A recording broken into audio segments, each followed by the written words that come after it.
kita udah sampai di bagian jawab pertanyaan. Jadi karena di YouTube channel itu ada beberapa pertanyaan lewat kolom komen, kemudian ada juga yang japri lewat Instagram. Nah ini nanti ada pertanyaan yang mungkin kita berdua bareng nih jawabnya nih. Saya Dr. Abi, spesialis neurologi. Saya merupakan lulusan dari Universitas Pembangunan Nasional Veteran Jakarta pada tahun 2010. Dan pada tahun 2016 saya mendalami ilmu di bidang neurologi di Universitas Padjadjaran, Bandung. Neurologi merupakan salah satu cabang ilmu kedokteran yang mempelajari mengenai persyarafan pada manusia. Penyakit yang sering kami tangani antara lain stroke, Parkinson, multiple system atrophy, demensia atau pikun, infeksi otak, dan nyeri mulai dari kepala hingga kaki. Be there. Salam sehat. Oke Bang, sekarang kita udah sampai di bagian jawab pertanyaan. Jadi karena di YouTube channel itu ada beberapa pertanyaan lewat kolom komen, kemudian ada juga yang japri lewat Instagram. Nah ini nanti ada pertanyaan yang mungkin kita berdua bareng nih jawabnya nih. Kalau gua ada yang nggak ngerti, gua nanya Bang Anur, kan senior harus lebih tahu.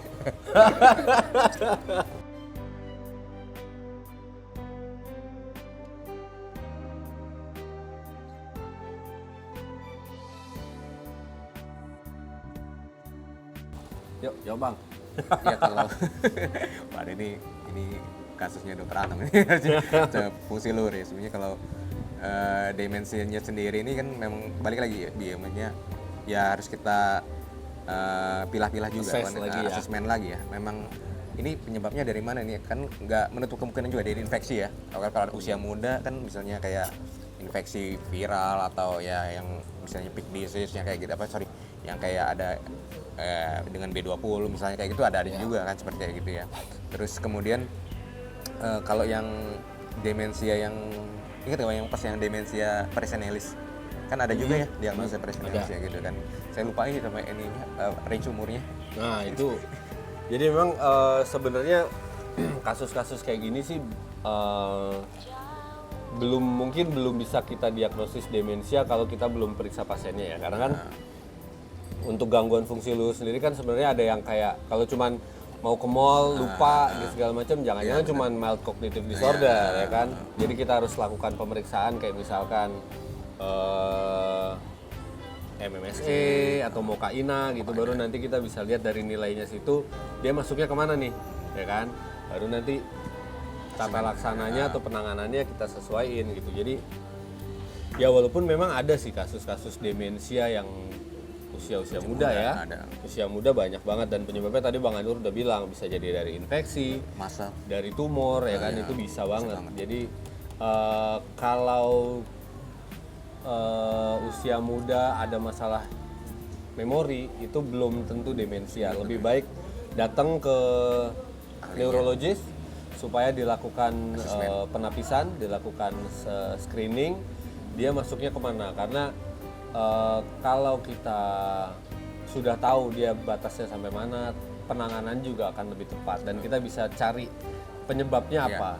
Karena kalau kita cuman fokus di lupa-lupanya doang, ternyata etiologinya atau penyebabnya nggak kita tanganin, ya nggak akan berubah, ya kan Bang? Tetap harus datang ke dokter lah ya, gitu.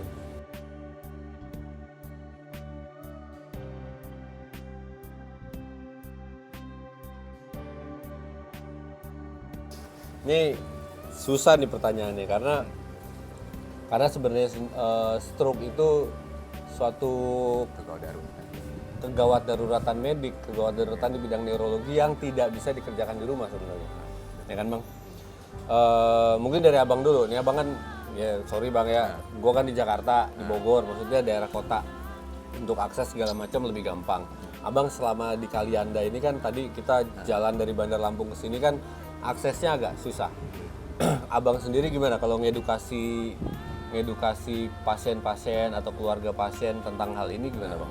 Jadi kalau yang saya sempat ngisi tentang Hari Stroke kemarin, tentang kewaspadaan atau penapisan awal serangan stroke. Jadi memang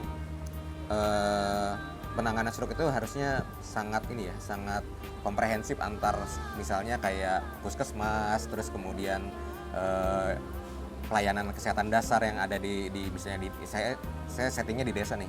Jadi puskesmas ataupun ada pelayanan kesehatan misalnya mantri lah, kalau misalnya mantri atau bidan di sini, dan itu mereka harus tahu, pertama harus mengenali tadi yang tanda-tanda struknya itu juga. Terus kalau untuk kegawat daruratannya sendiri yang bisa dilakukan keluarga, saya pernah sering kasih edukasi ke keluarga atau ke orang-orang awam, itu sebenarnya kita do not further harm lah ya, maksudnya nggak pas lagi serang misalnya dengan kejang tuh misalnya, jangan memasukkan sesuatu, memaksain makan minum, karena kan keselak nanti ya, bisanya malah jadi ada komplikasi, malah jadi bronkopneumonia, aspirasi, mikroaspirasi seperti kayak gitu kan. Yang utama panggil kesehatan aja yang terdekat untuk ngebantu yang sakit. Terus kemudian jauhin yang sifatnya tadi misalnya dia di tempat yang tinggi tidurnya, jangan sampai dia malah ngeguling, jatuh, seperti kayak gitu. Paling gitu yang bisa gitu. Iya benar. Jadi hal minim yang bisa dilakukan. yes, jadi kalau misalkan pasien stroke ini kadang kan ya itu awam banget sih di masyarakat, kalau ada keluarga yang sakit dibikinin teh manis hangat gitu. Ya kan? Teh manis hangat diminumin gitu. Ada juga yang kerok tuh. Dikerok. Jadi kalau untuk dikerok mungkin ya boleh-boleh aja, tapi dia nggak akan bikin tambah berat penyakitnya bang. Tapi kalau tadi kayak dibikinin teh manis hangat terus diminumin, kita nggak tahu pasien ini udah stroke yang keberapa. Kalau misalkan dia udah stroke yang kedua dan ternyata dua hemisfer kena, dia ada masalah nelen, disfagia. Iya, disfagi, kita kasih minum malah jadi aspirasi tadi yang abang bilang gitu. Jadi sebaiknya ya kasih tempat tidur yang nyaman ya kan. Kemudian panggil medis. Bagaimanapun memang stroke ini bukan kasus yang bisa ditanganin di setting rumah. Harus dibawa ke rumah sakit, dibawa ke fasilitas kesehatan. Ya. Tagline-nya juga segera kok. Segera ke RS. Bener. Secepatnya pokoknya bang, karena semakin cepat kita berikan penanganan pada pasien stroke, semakin banyak struktur otak yang bisa kita selamatkan dan outcome-nya lebih bagus daripada semakin lambat. Kayak tadi abang bilang udah 3 hari stroke baru datang.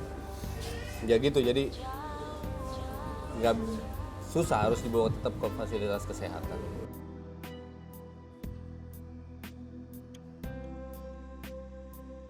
Iya, yang untuk posisi pasien stroke kita ngikutin penanganan pertama mungkin semipolar itu kalau untuk yang mungkin setengah duduk ya. Setengah duduk itu karena untuk memperbaiki sirkulasi jantung dan ke otak juga. Kedua, kalau misalnya memang dia udah keburu jatuh, memang jadinya itu komplikasi non neurologi kalau kita bilang gitu kan, karena jatuh terus kemudian mungkin ada trauma tumpul gitu kan. Itu harus juga dihati-hatikan saat dia memindahkan mobilisasi pasien ke tempat yang aman sih, itu aja sih. Betul. Dan kalau tadi masalah pasien stroke, kadang kan kalau stroke-nya gede bisa kejang. Ya itu balik lagi, kalau kejang itu posisiin tiduran miring ke salah satu sisi ya kan bang, supaya kalau ada makanan atau ada sisa-sisanya supaya bisa keluar dari mulut. Kemudian jangan pernah nahan kejangnya, biarin aja. Jangan masukin benda-benda apapun ke dalam mulut, Sendok mau makanan, mau sendok, mau jari. Karena kalau jarinya orang pasti kegigit, luka. Kalau masuk sendok bisa jadi giginya jadi rontok si pasiennya. Karena biarin aja fase kejangnya lewat, yang penting dijaga supaya jalan nafasnya tetap terbuka gitu kan bang ya. Gitu sih paling.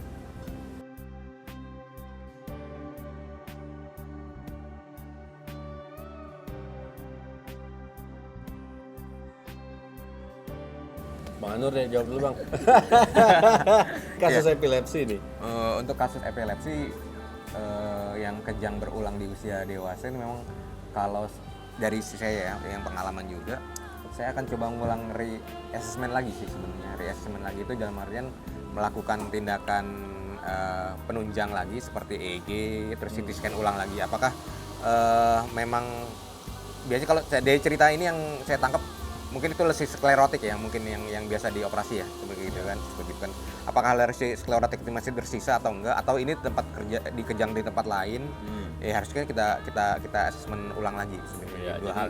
walaupun memang dia ada riwayat kejang, ada riwayat pernah bebas kejang, terus operasi, kemudian kejangnya balik lagi, ya mau nggak mau kita harus Reassessment. evaluasi ulang dong ya, reassessment reassessment ya. ulang, Jadi supaya tahu pasien ini kenapa udah pernah bebas kejang, kok Terjadi kejang lagi. Nah, gitu. Apakah penyebabnya tetap di tempat yang sama atau ada penyebab lain Nah, yang ya, bisa bikin benar, kejang benar, gitu Bang ya. Sebenarnya itu dulu yang paling penting, setelah kita tahu masalahnya baru kita tanganin Tata lak- masalah kejangnya, kemudian masalah bisa balik atau enggak gimana Bang? Bisa normal lagi Bang? Nggak, Bang? Kalau dokter yang salah satu dokter Kurnia, dokter yang dari, aduh saya lupa, beliau tuh yang suka ngisi epilepsi dari Undip ya, Undip kalau nggak salah. Jadi beliau itu jangan juga terlalu memberikan harapan juga ya kalau untuk yang orang kejang ini. Bahkan beliau pun itu kepikiran juga gitu, maksudnya ini pasien sampai kita sama lah, mungkin saya juga ngerasain kalau ini si pasien epilepsi ini bebas kejang nggak gitu, kejang aja kita takut gitu kan, seperti kayak gitu ya. Jadi saya rasa kalau menurut teori kan hampir namanya 60 ya, sampai 60% ya bisa balik teori gitu. Ya, jadi benar kata Bang Anur, kejang ini atau epilepsi ini hanya 60%-an Bang ya yang bisa sampai normal. Jadi kalau untuk menjawab pertanyaan bisa balik normal atau enggak, kita sambil berjalan ya Bang. Biasa kan kita kasih obat anti epilepsi sampai pasiennya bebas kejang minimal 2 tahun. Iya. Ya kan? Setelah 2 tahun kita reassess lagi nih. Obatnya mungkin kita turunin, kejangnya muncul atau enggak gitu kan. Iya. Karena kan nurunin obat kejang kan juga nggak bisa langsung stop, bisa. dia harus tapering kan, tapering off. Nah ketika masa tapering ini sambil kita evaluasi, kejangnya muncul lagi atau enggak. Kalau baru dosisnya diturunin, kejangnya muncul lagi, ya udah agak susah tuh kalau untuk bebas obat ya. Mau menjadi targetnya kalau pasien seperti itu ya minum obat jangka panjang, mungkin nggak berhenti minum obatnya, dan yang penting pasiennya nggak kambuh-kambuhan kejang gitu ya Bang ya. Targetnya di situ ya Bang. Kalau untuk sampai bebas kejang tanpa obat kayaknya agak susah gitu.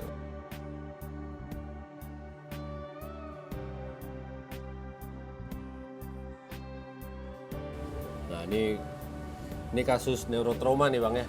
Jadi dislok sendi bahu, terus sendi bahunya diurut, dibalikin, tapi motoriknya nggak balik. Nah, gimana Bang? Kalau untuk kasus yang neurotrauma ini memang kita nggak bisa juga dalam tanda kutip menjadi Superman. Dalam artian kita butuh tadi yang kerjasama dengan bidang lain.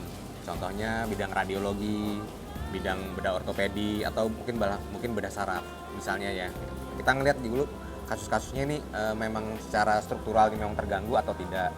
Terus kemudian kalau memang dia strukturalnya terganggu, kalau yang pengalaman saya, jadi kerjasama sama dokter ortopedi itu untuk menanganin dislokasinya dulu. Terus kemudian kita akan asesmen dalam misalnya ternyata struktur tulangnya sudah bagus nih dok, terus kemudian tetapi masih ada kelumpuhan seperti atau gitu. Nah mungkin itu kita akan lakukan asesmen seperti kayak EMG seperti kayak gitu kan. Terus kemudian pemeriksaan saraf tepi yang lain, atau bahkan mungkin perlu MRI atau MRI tubuh ya, shoulder seperti kayak gitu ya. Paling dari situ ya. Kalau memang tulangnya atau misalnya strukturnya udah bagus, tendon, kapsul itu udah bagus, ya mungkin akan kombinasi. Nah ini yang akan kerjasama dengan fisioterapi juga akan mungkin kita rujuk ya maksudnya ke sana. Gitu. Karena kan kita tahu lah di daerah ketiak itu ada namanya plexus brachialis. Jadi dia kumpulan sel-sel saraf, kumpulan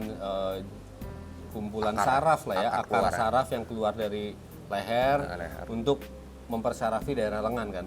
Mungkin ketika dia dislokasi si ininya kejepit atau mungkin malah robek bisa. Dari si sarafnya. Nah ini tadi kayak Bang Anur bilang, untuk lihat anatominya kita harus tetap lakukan pemeriksaan radiologis, MRI atau apa untuk melihat si sarafnya. Terus untuk melihat fungsinya kita lakukan EMG.